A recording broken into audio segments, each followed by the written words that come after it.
All right. Welcome to the Places Medicine podcast. My name is Carrie Denning Jackson, and this is all about the relationship between the built environment and health.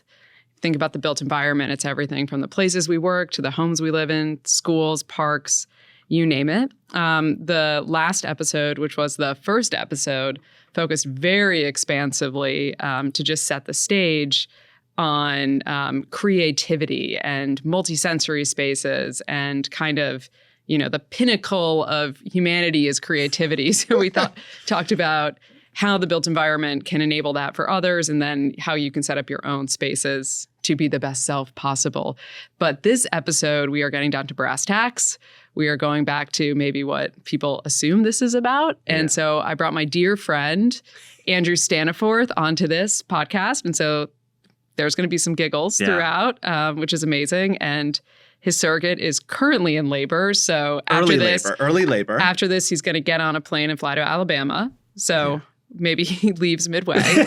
But he is the CEO of Assembly OSM. It's a modular housing company. And he will talk all about that. The reason I know him is I worked with him at Sidewalk Labs for several years. We were tasked with, building a living lab in Toronto in about 3 months and welcoming thousands of people. And we can talk about that as well. A little bit on his background, and he'll share more, but he went to Penn. He was computer science and real estate. While he was there, he interned at Forest City, a real estate company in New York City. And they loved him so much, they would not let him go. He was taking the train back and forth while he was an undergrad. He, is this total MacGyver given his background in both the tech side and the real estate side. And so he literally helped do the wiring on Nassau Coliseum, which is potentially illegal. Not illegal. It was not illegal. We're not saying that. It was all low voltage. So it's okay. But he's the ultimate building expert. So I thought this would be amazing to really get down to how do you design a healthy space from a big building standpoint all the way down to the home. How do you do it in New York City? How do you passive house in New York City? So this is going to talk about a lot of stuff. And we may get into Andrew's kind of focus on how do you drive the politics around this? How do you get more housing? Because housing is fundamental to health also. 100%. So I've been talking a lot, but let's jump into you. Okay. Who are you? Okay. So I'm Andrew. I am someone that brings together technology and real estate. You said it. A lot of people think about those as the oil and water, and how do you make them not violently repel each other? It's really hard. And I've had multiple iterations of trying to do this at Forest City, working on a couple arenas. Then when we were sort of like work husband and wife at Sidewalk Labs, try number two of how do you bring technology into solving all of these almost impossible problems? And what was Sidewalk Labs, just for people to... Yeah, at the highest level, Sidewalk Labs was a sister company to Google, so under the Alphabet umbrella, where we were using technology to solve big urban problems. And the way that I describe it is using those words because it is almost like a choose your own adventure. And this is one of the things that happened when we were there is everyone had a different interpretation of what that means, right? Are you building a city from scratch? Are you a venture, capital firm? Are you a venture incubator? And we had a little bit of all of that during the time that I was there. But the time that we worked together was in this building a city from the internet up was one of the phrases that we used. And really thinking about using everything that we had from a technology perspective. Would we build cities in the same way that we built them for 100 years plus? And the answer is no. And so if you think from first principles, how do you build your buildings? How do you govern the cities? How do you get your packages delivered? And we had a whole scheme of robots delivering packages under the ground. And a lot of my focus was on, you have these big ideas. How do you actually do it? So if you want to have robots delivering packages, well, you have to dewater the soil right on Lake Ontario. How do you do that? Secant walls, all this, really the boring side of it. I didn't even know you worked on that. Oh, yeah. So. It was like that was like a whole part of my life. It was like, how do you actually do it? And did that for a while, then renovated a massive office building just south of Hudson Yards, about 1.2 million square feet. And then was like, wow, this is really hard. Can I do something else hard that potentially has more impact? And that's where Assembly came in, where we're really trying to think about how do you build buildings better in urban environments. And one of the strategies that we think is probably the best is using modular construction, taking what has worked in aerospace and automotive and bringing it into construction to really drive efficiency and productivity to unlock more housing. Got it. And talk to me a little bit about, you know, how does modular work? How do you think about, I think for the average audience, you know, you talk a lot sometimes about how it's like airline manufacturing, but go on about that. Okay. So I use modular. And the factory, like what is, you're not building it on site. No. What does it mean? So I use modular in probably not like a technical definition. I use modular as anything built off-site. Now, you know, some modular purists would say, well, that's volumetric modular. There's, you know, prefab and precast and 3D printing. I put all of them under that umbrella of modular, which is basically building more of the building off-site than on-site. And the whole theory behind that is it's easier to add in industrialized approaches, right? Automation, systems design into a controlled factory environment as opposed to on-site. You know, the great developers in a market like New York, what makes you great about building buildings in New York is you have to be good at playing whack-a-mole, right? There's like always a problem and you're really good at whacking them down. And you're dealing with parking tickets. Yeah, like exactly. Yeah, it's right? outrageous. Like, you know, we just built a building in New York and like one of the things that almost held up our temporary certificate of occupancy was like, they were like, your tree looks a little crooked. And like it almost held up occupancy. But isn't it the city straight? Yeah. So like there's just so many things that go into that. And, you know, that was a modular building. We still had that challenge. But if you extrapolate that to every other area of the building, you end up with these uncontrolled problems.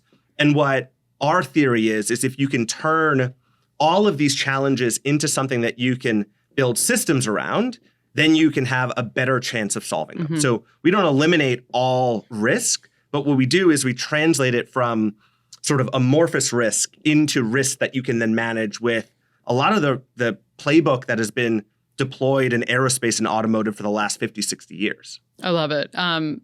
So, you know, essentially it is you're building walls, you're building flooring, you are then putting it flat pack on you're putting the whole thing. We are a volumetric. Yeah, so we do volumetric. A box of the apartment. You're taking over the GW. Yeah. So he's building it in Jersey. He's taking over the George Washington Bridge. And then at this point, I think everyone should pause the podcast, go on your website, Assembly OSM, and watch this remarkable video time lapse of them building a 4-story? It's a 3-story building, 8 modules, went up in a single day. Like you see the time lapse and you see. And there was an hour lunch break that we cropped out of the time lapse. Yeah, so you see dawn, you see the thing getting built, like just boom, boom, boom, Legos, and then you see dusk, and it blows my mind. Yeah, and I live there now, which is like I'm dog fooding the whole modular world. And so we went deep on that just to set the stage, and we'll go into more of the architectural details. But I want to just also step back. You know, this is a podcast about health in cities and buildings, and you know, I'm going to ask this question. You know, it's kind of ramble, but what was your reaction when I called you and I was like, I'm doing this thing outside of work, and it's all about health and built environment, and like. You know, I think about what you're doing from the standpoint of affordability so people can have homes because that's critical for health. I think about it with passive house and how do you have heating and cooling that's comfortable and get ventilation. I think about it with what you're doing, piloting healthy spaces through what's called the WELL building standard, which we'll get at. But what was your reaction when I called and were you like, oh, dear Lord, Carrie, you're on a wild goose chase? A little bit of that, right? I was just like, what about my friends forces us to go after these like seemingly impossible problems, right? Like, you know, what is broken about us that like, oh, we're going to solve housing, we're going to solve health. Like there are other smaller things that we could do with our time. And, you know, my initial reaction was like, okay, this is a massive problem. And then thinking a little bit more about it, what makes it so interesting and possibly, you know, closer to that impossible end of the spectrum is health is one of those important problems, but it doesn't have the urgency of a lot of these other things in our lives. So everyone knows that health is super important. we sort of like intuitively know that, yeah, our spaces that we live in, impact our health from a short-term and long-term perspective, but it never rises to that like urgent, I need to do something about it now. And that is what's interesting about this problem, and like how you're going about this is if you can bring up the urgency level in a way that actually makes sense. And I was thinking about sort of like, why is it not urgent? Why is it important, but always falls secondary? And it really comes down to like, if you don't have a place to sleep, you're just grateful to have a place to sleep. You're not even on to the next problem, which is like, are they using paint that's going to make my kids sick? Like, you're just solving the first Maslow's hierarchy of needs sort of thing, right? This is the rung. And a lot of people do not have the luxury of thinking about health, right? And that's why the angle that I've thought about it a lot is you have to couple housing and health together. You have to make them an inseparable thing. Otherwise, it's always going to be an important but not urgent problem. So I've just been intrigued seeing how you're going about this, trying to build a community that raises the awareness, raises a depth of understanding around the problem, because that's how you're able to make this something that you can link onto other things that have that urgency, as well as sort of change the conversation about it truly being urgent that has to be addressed now. It's not something that we can kick down the road. Exactly. And so on the investor call, I'm an investor in Assembly. You had some pretty wild stats on the amount of the lack of housing we've built in last year and the demand. And I think it would be helpful to break it down for people on why do we have such an absurd housing problem? So in the US, there are so many different organizations that put out the amount of housing that we need, right? The government puts out a number, think tanks put out a number. The highest number that I've seen is we need 21 million homes. Yeah. That is insane. And are most of those homes in urban environments? So it's not categorized by like where it is, but if you think about just where population centers are, a lot of that skews to major urban environments, practically because that's where people live, but also those are the areas where it's hardest to build. Yeah. So it compounds the problem in both directions. And I think like some other stats that I always talk about when doing investor calls and pitches is we have this 21 million unit housing deficit in the US alone. We have seen construction productivity decline 20% over the last 50 years. And then aerospace, automotive, electronics manufacturing, productivity has increased 200%. So this is like a little bit of a problem of our own making, where the housing crisis is caused by the lack of successful adoption of technology. And that then flows into our problem with health in our spaces. It all comes from sort of that source of we're not changing the way that we build, therefore we're not building enough. Therefore, the stuff that we build, health is always secondary. And then we have these chronic health problems coming from this root cause of housing productivity. Yeah, so what were those stats that you cited in the investor meeting?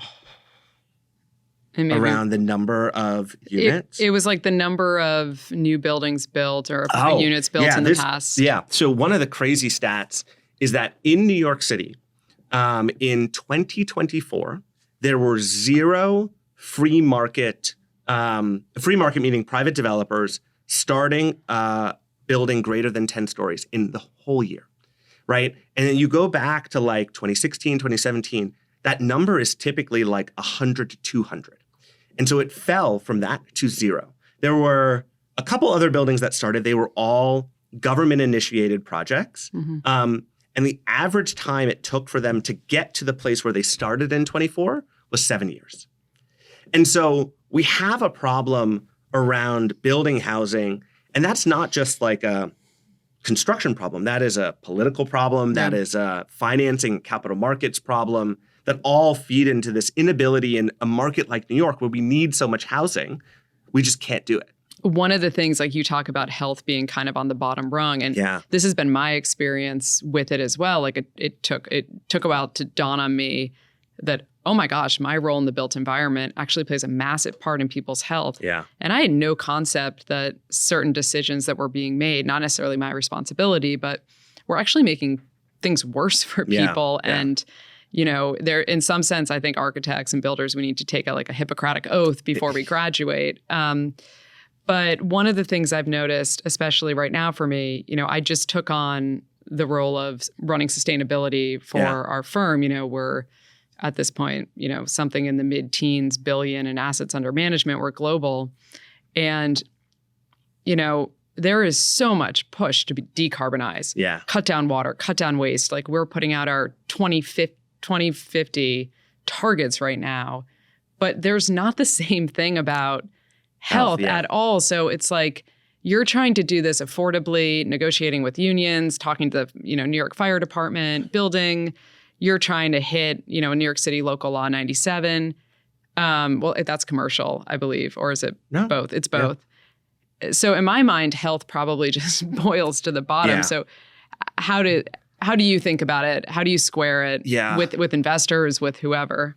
It's one of those things that the way that we approach the problem in a broad sense is one of the analogies I use a lot is like the squeeze the balloon, right? Like you have to. Okay, I've never heard No, this. It's like if you push really hard on think about like having a balloon animal and like you squeeze the tail and like the head gets really big, right? Sure.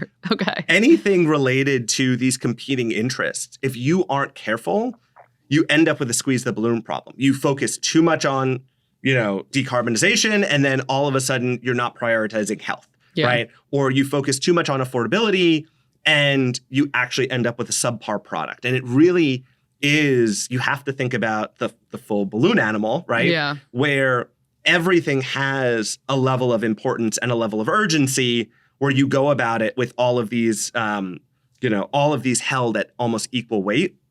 One of the things that I love setting up is creative tension. So, and I think we'll get on term. this, but like the Passive House standard and the WELL certification standard, a lot of people view them at odds, right? The typical conceived notion of like Passive House is like you bubble wrap everything.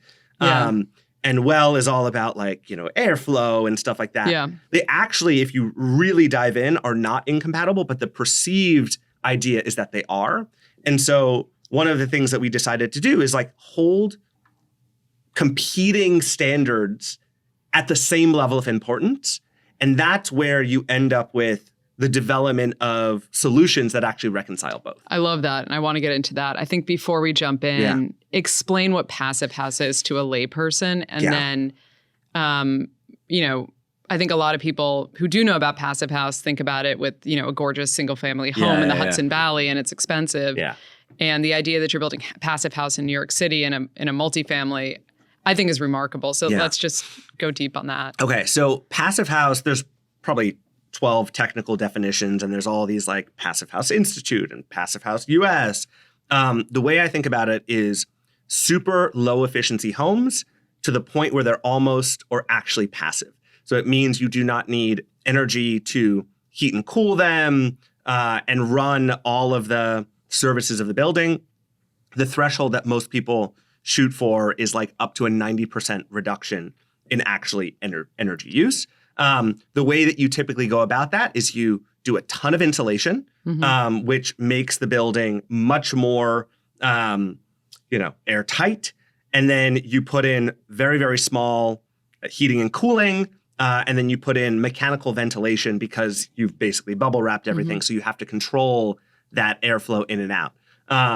And that is a standard that really focuses on driving down energy use. But it also, requires you to put a ton of insulation. Like a lot of the Passive House projects that are getting built actually just like put a ton of like foam insulation because that is the best way to insulate. Yeah, but it's so bad for you. It's so bad for you, so bad for embodied carbon. This is like the squeeze the balloon thing, right? Yeah. But that is Passive House, right? Super insulated, really low energy homes and properties to the point that they're almost passive to operate. Yeah.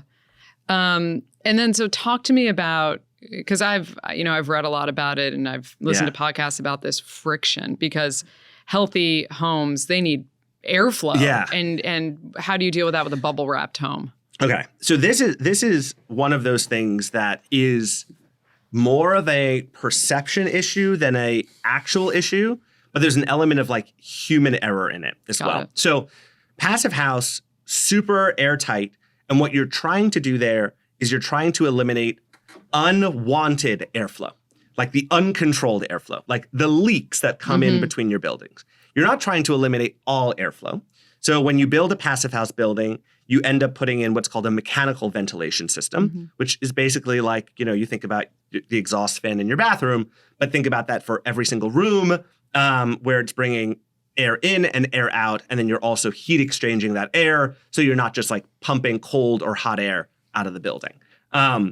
What happens a lot of times is that because you introduce a mechanical system, it allows people to turn it off or turn it on, right?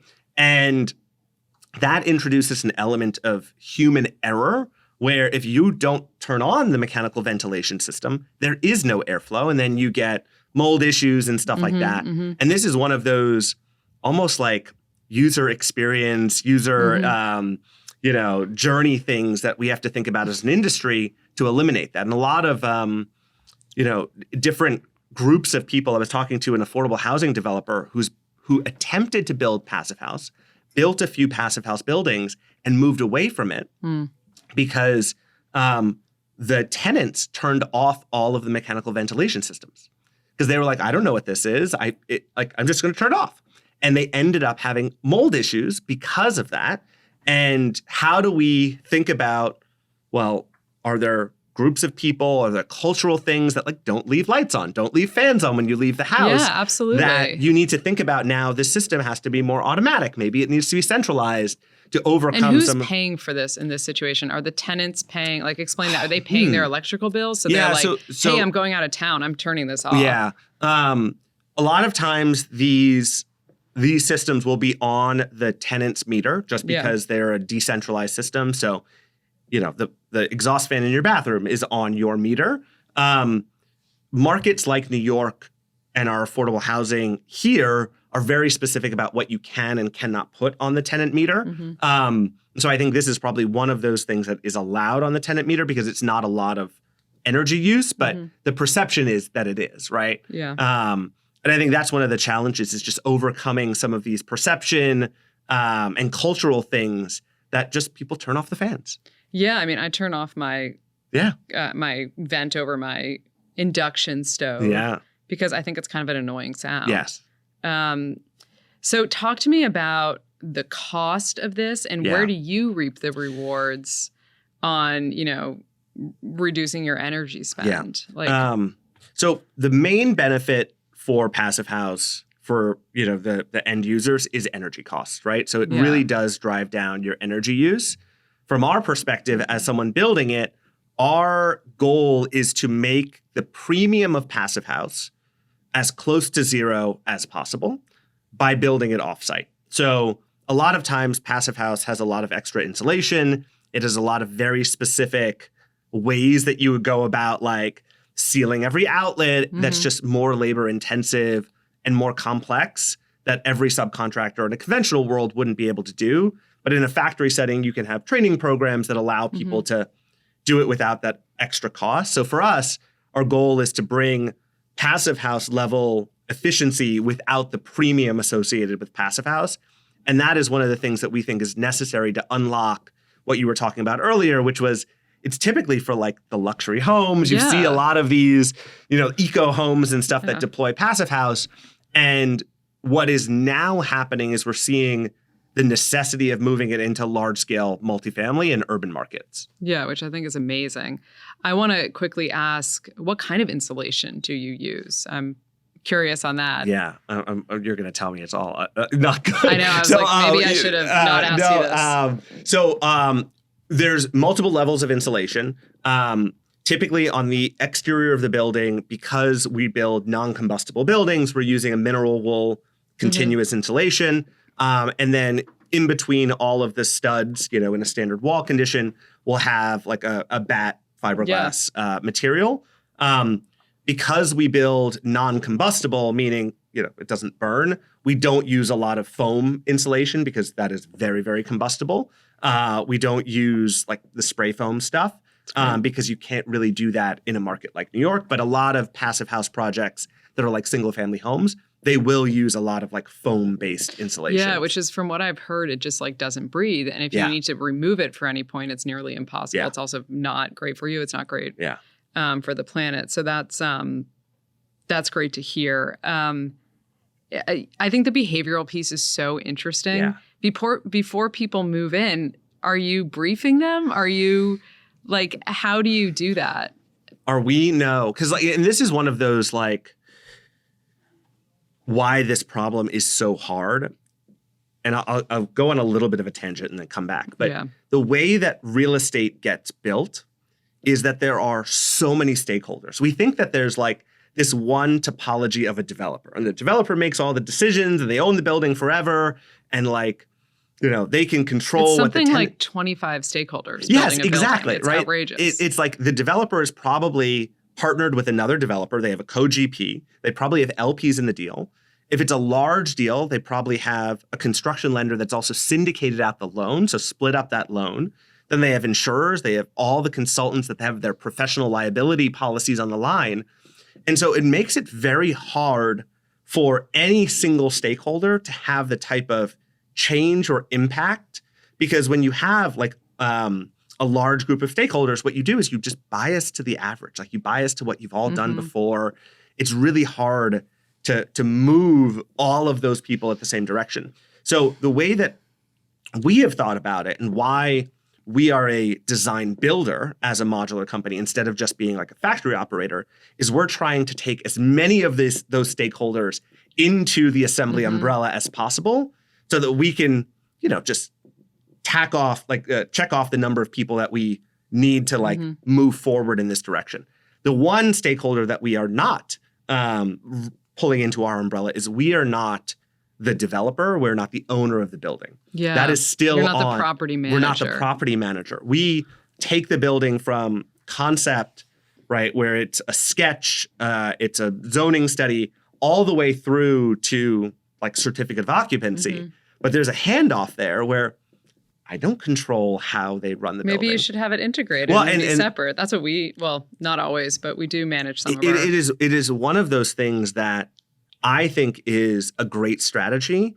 But it's one of those things that the capital markets don't love that, right? Yeah. Like, and this is one of the biggest challenges with being an innovator in real estate is like, what is the right capital that comes into a business that is like wrapping in 7 stakeholders or 12 stakeholders, right? Because each of those stakeholders are funded very differently.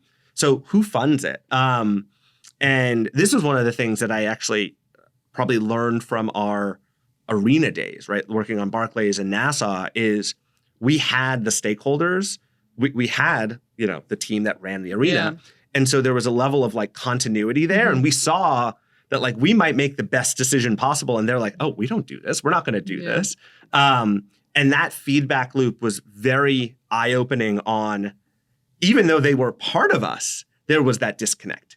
And imagine if the final operator, the property manager, is not even tied into the development of the property. They're just going to make their own decisions based on what they know and what they've done before.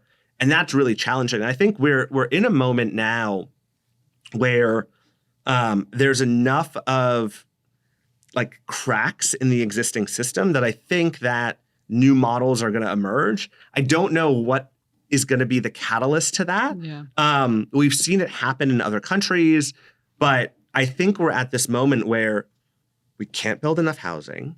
They're not healthy homes. The model of development is kind of broken, right? We go through these massive cycles, but yet always have a massive deficit of housing. Yeah. Like it's kind of ready for reinvention. Just what's going to come of that is going to be really interesting. I know, it's so fascinating. And I think it's really interesting pulling out that nugget, that challenge of operating the building and how do you do that? Yeah. So I think that's a really interesting thing to pull out.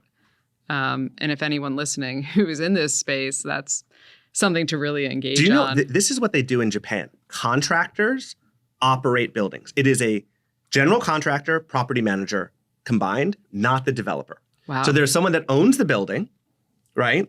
And then the property management company and the contractor are the same because the incentives have to be perfectly aligned. I love that. It's I love like that. completely different, but Yeah. it makes total sense. Yeah, because let's jump into interiors in a second, but for our assets at the company I work at, we have some big office buildings, and you get the people to come in to commission the equipment, like the HVAC, to just, if this is running accordingly, you will get the energy efficiency savings. But there's a good chance it's not running the way it should, and like you're doing the best you can, but you just don't know. So I think that's a fascinating thing on the building operations side. So we've been talking a lot about the exterior and the building and just the challenges of building housing and how that relates, very much relates to health. One of the core social determinants of health is, do you have housing? So let's jump into the interior. And you were part of the WELL Building Standards residential pilot. Yep. Can you explain what WELL is? Yeah. And then we can go from there. So WELL is a certification that is up until very recently been focused on office.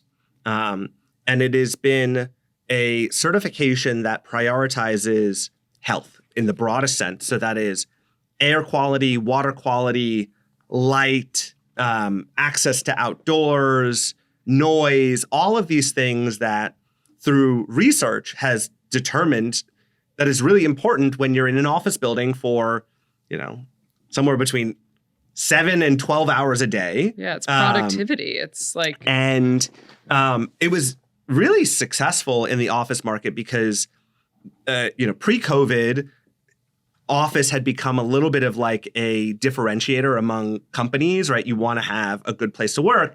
And then COVID and post-COVID, health has just risen up on the things necessary to have in order to bring people back to the office. And a few years ago, the WELL group, the WELL organization, launched a residential pilot where they said, we want to bring all of these things that we've been doing in office to the residential market. We were one of, I think, 25 groups in this pilot program. Was it all, sorry to interrupt, was it all multifamily pilots or was there some single family home? I think it was a full gambit. Okay. So like big buildings, right? Ours was a 3-story building, all the way down to single family. And I think this was one of the things that they are trying to learn from the pilot is, what are the areas, what are the topologies to focus on? What are the actual criteria that is appropriate for residential as opposed to commercial?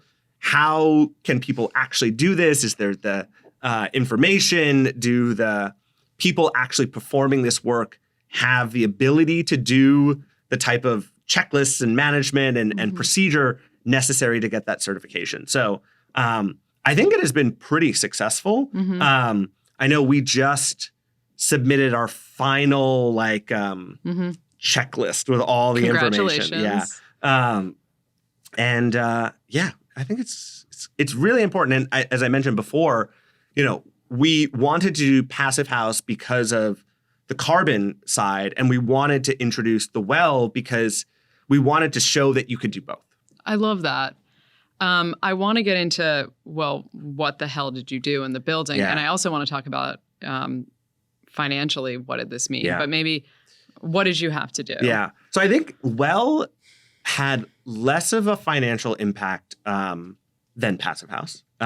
Okay. I think for us, there's a lot of things that make WELL certification in a multifamily urban property built in New York City with very high standards in New York much easier. And so some of the things were like access to transit, right? Yeah. Like, okay, check, right? Yeah. Access to green space nearby, check. Like this building has a roof deck, check, right? So there's a lot of things that just made that easier based on the type of project.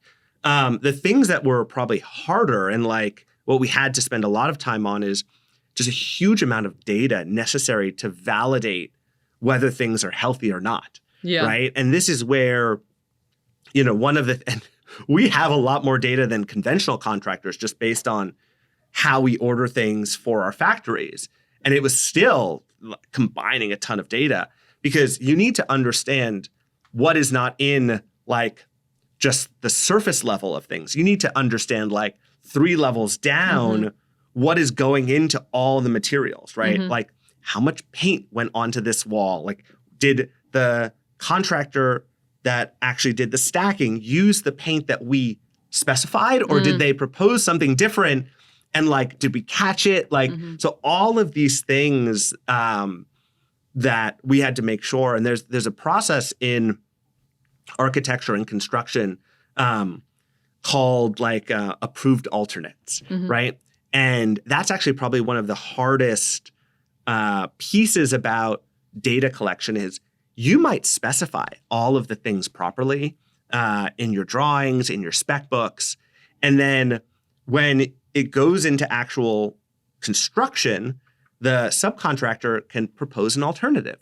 And a lot of times you're in that flow of whack-a-mole and you might not catch all of the criteria in that alternate that they're proposing, and it might not meet the criteria. And this is one of those things that like architects are really good at checking for the safety of things, really good at checking for fire safety, the structural integrity of things. The health metrics aren't on those standard checklists that everyone's using to approve these alternates. And so we just have to like introduce that into the workflows and the processes and make it more second nature, because at the end of all of these tool, certifications, like, well, you have to collect all that data. And like, once you collect all that data, you're like, oh, crap, we missed this. Yeah. Or like, oh my God, I didn't realize we had used or this. Or you didn't know about something. Yeah. Like, and you know, we because of the factory setting, we had so much more, but I can only imagine how almost impossible it would be in a conventional sense to get all of that information. Yeah.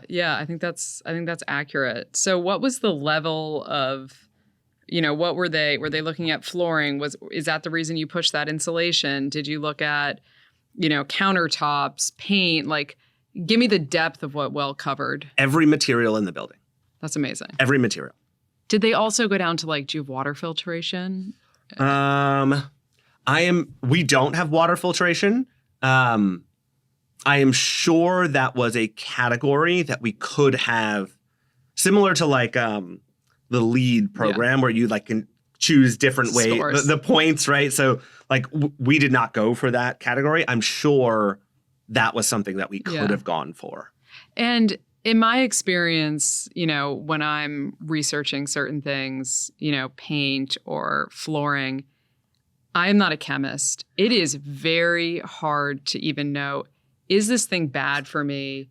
A lot of this is trade secret, so they don't reveal like what is in the binder, what is in this and that. You know, they have health product declaration forms, but it doesn't mean the product's good if it has an HPD. So, you know, I have a subscription to Pharos, but I don't understand how to use it because I'm not that technical. So how did you even figure out, like, is that caulking toxic or not? Honestly, at this point of where we are in the sort of like adoption of this, it's really like you try your best. You use the data that you have. You try to use like a little bit of like intuition with sort of things like, you know, plastic-based things are worse than natural. Like you just kind of like think about that.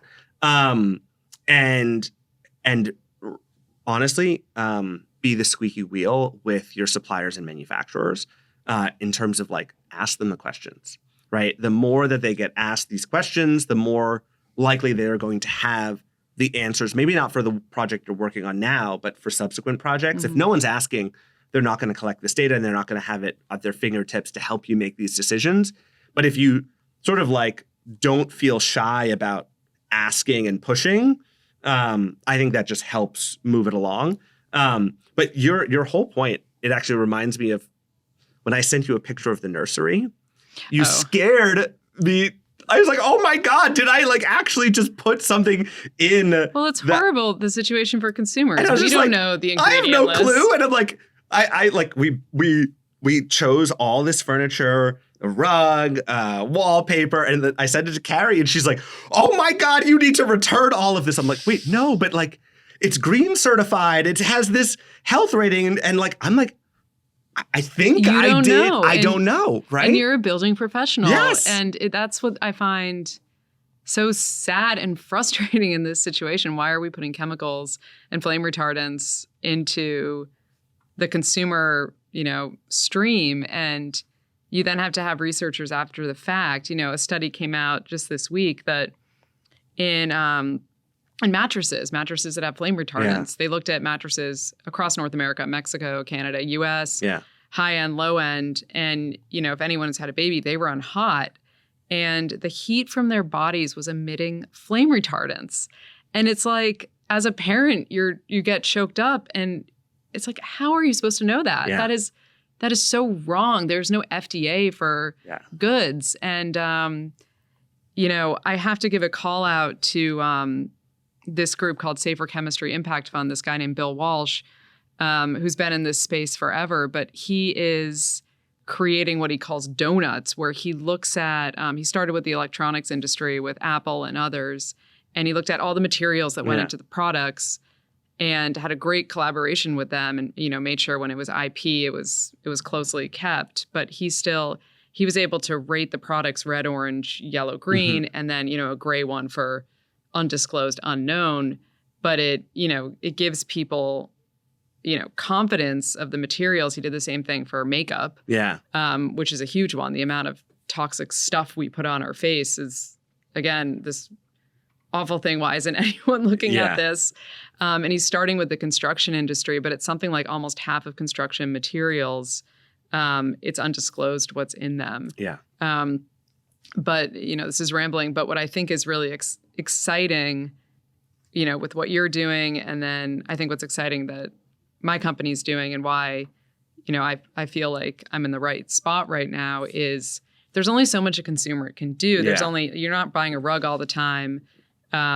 There's not that knowledge base. But if we in the real estate industry can push the supplier, we're building a lot of multifamily units, or you're building a lot of commercial office. And so the economies of scale are just bigger, and you can just push and push. And there are a lot of groups, I think, that are really moving forward on this. So I think that's really exciting. So I think what's really interesting is the brokerage community. You mentioned that to me on, when you're thinking about the kitchen island and the countertop and the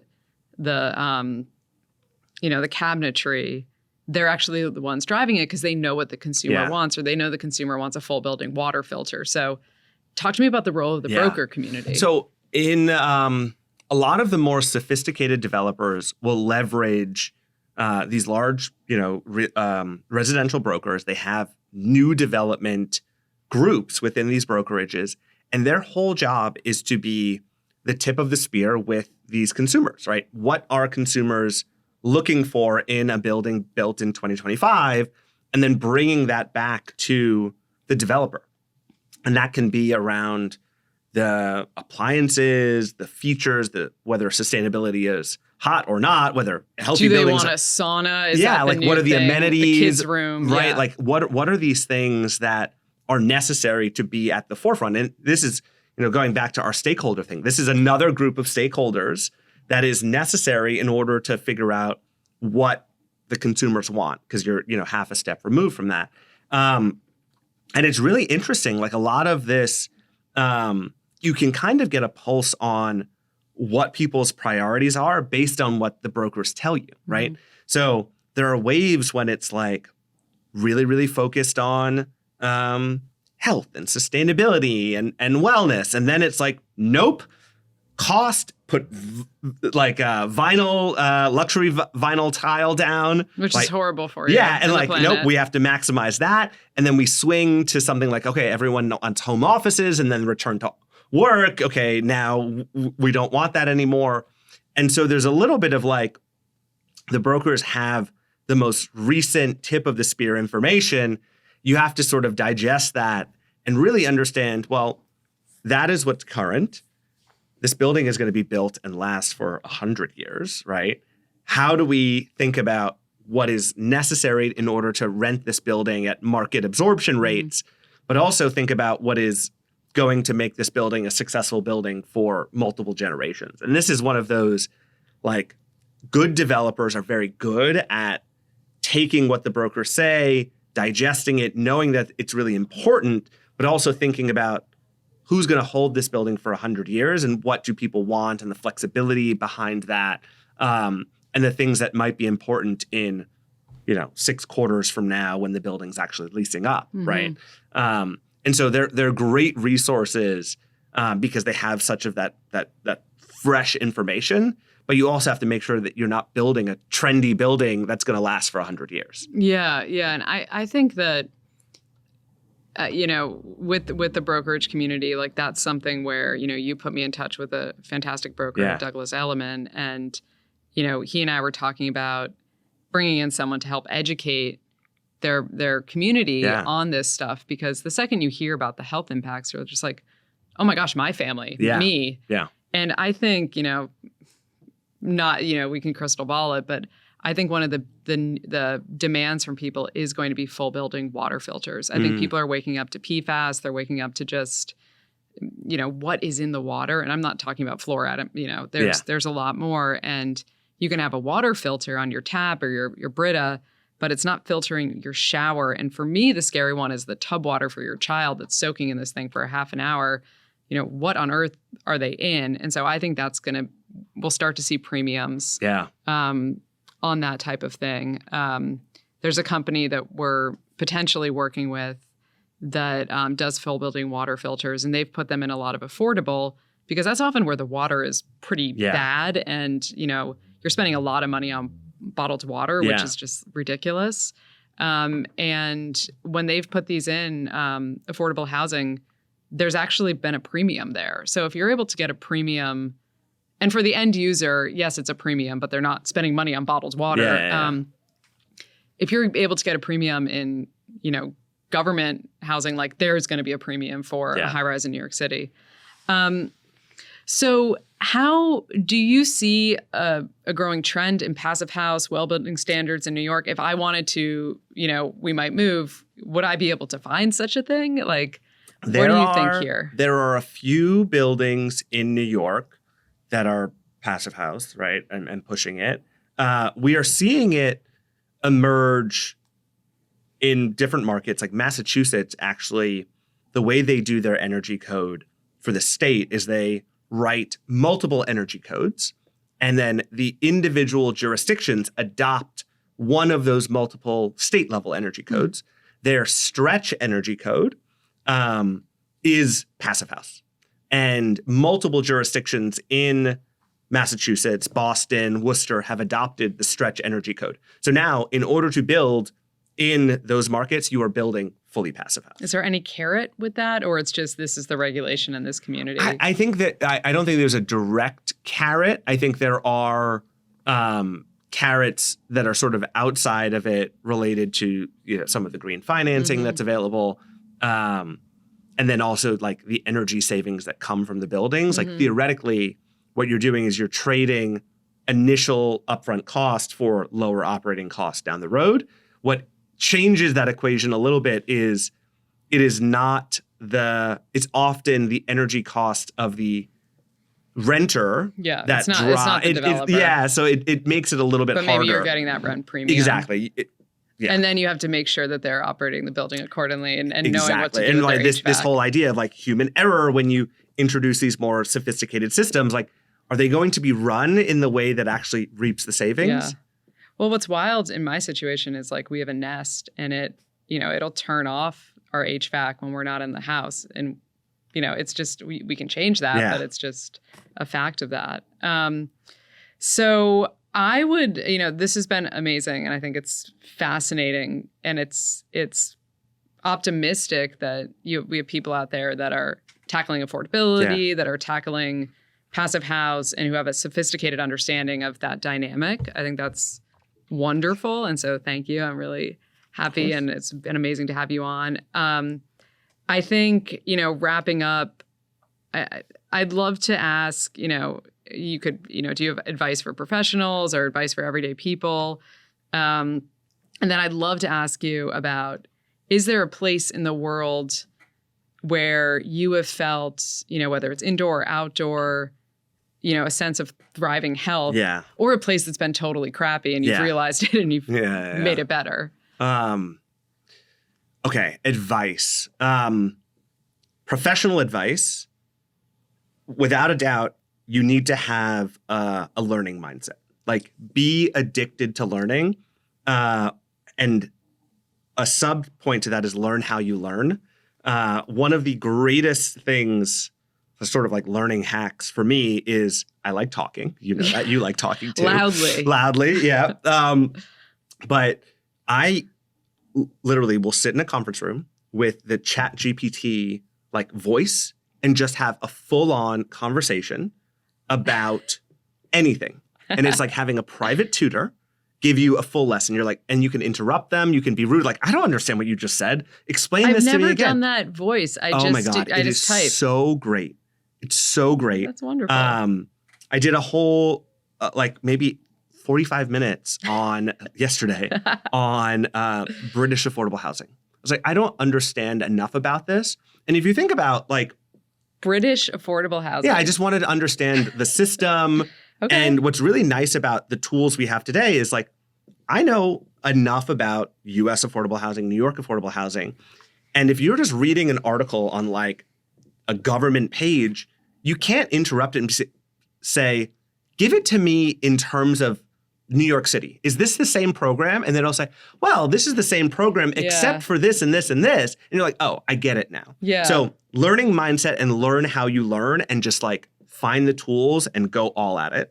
From a non-professional perspective, so my grandmother just passed away. And in my eulogy for her, I had like 3 lessons learned that are probably like the advice that I believe. One is that you have agency in your life about everything, or is a lot, right? So like my grandmother moved to the US from Jamaica at 42, right? She was like running a business in Jamaica and just like, no, I need to uproot my life for my daughter, get her into American high schools because that will change the trajectory of her life. Like there's nothing holding you back. There's probably some things, but there's a lot in your control and it might seem scary, but you have agency. So that's one. Second is just like, be nice to everyone, right? Just like be nice to everyone. Like if you should try to hone the skill of turning strangers into family. And this was one of the things that my grandmother did really well. And like one of those things that I try to do, not perfected, but try. And I think it's really powerful. And then last is like, find your family and like family is everything. And it doesn't have to be your biological family. It doesn't have to be anything, related to like the traditional definitions, but you should have your people and do anything for them, right? And like prioritize your purpose in life is to make the world better via that group of people that you call family. Yeah. And so those are like my like life lessons. And I've seen you incorporate that into the professional setting, like the being nice to everyone. Like I know you have a good relationship with, building in New York City is hard. And I think my understanding is like you've really done it well and have had I don't know if it was the Department of Buildings or whoever, like work hand in hand with you, which is rare. Yeah, like it's funny. Like I was interviewed by a group of people doing research at Cornell. And they're like, what's your experience been at the Department of Buildings? Like, we've heard it's really hard to like work with them. And I'm like, no, they're great. Like, and they're like, wait, why? I'm just like, treat them like people. Like, we're on the same side. We like, they want to build buildings. We want to build buildings. Like, just be a good person, right? And it sounds a little like soapboxy to say that, but like, it's really important. And yeah, so I try. Yeah. Don't always succeed. Yeah. It's very, in a complex industry and just in life in general. Yeah. And I've seen that work out for you. Yeah. But now we're the places. Let's talk places. About okay. Where I felt like the most, there is a place. So my dad is British, and he grew up in a town called Weymouth, in the UK. And it is one of those places that like, you can feel your stress levels drop. It's just like wild. And where my dad grew up was like the top of a big hill, and it's just like rolling countryside for miles. Is this outside of London? Or, yeah, so it's like a couple hours outside of London.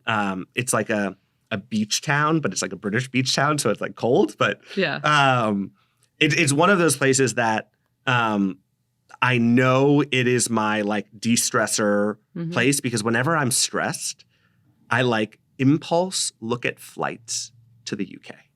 Like it's my like coping because I'm like, I need to go. It's like my escapism.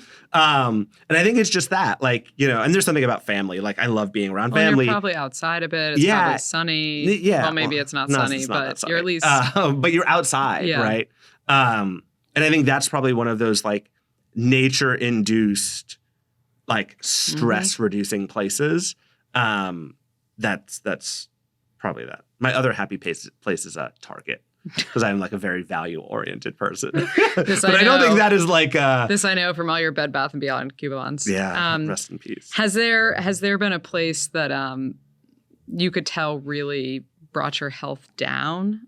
Construction sites. You really, even like a clean construction site, there's so much dust. And like you leave and you're like, I need to shower. Like it's just the fine dust. You feel it. You breathe differently. And yeah, I've noticed that on every job I've worked on is like being on site, you feel different at the end of the day. Yeah, that's why worker safety on site is beyond critical. Like you just don't have the same controls and everything. Well, I'd love to, this has been amazing. Yeah. We can, wrap up a bit. Sure. But anything you leave people with, because we just left it on the bad note about construction site. I think like for a problem like this, it is so important. And I think if we can raise the urgency of the problem, remembering the context of this problem fits in the context of housing, fits in the context of like people's fundamental needs, and then try to bring it to a place where we're linking health to housing, linking health to, food security, all of these things, bringing it all together. I think that's the way that this is going to succeed. And I think what you're trying to do with even just the podcast is get more people into the conversation. More people into the conversation. It's what's going to unlock the ability to think about this as a holistic problem and a holistic solution. So I think what you're doing is awesome. Thank you so much, Andrew. And, thanks for coming on this. Thank you for having me. I'm excited that you may be a father I know. I checked my phone and I have 5 texts from my Oh my God. Okay. So we'll wrap up, get to the airport. Thank you so much. Thank you.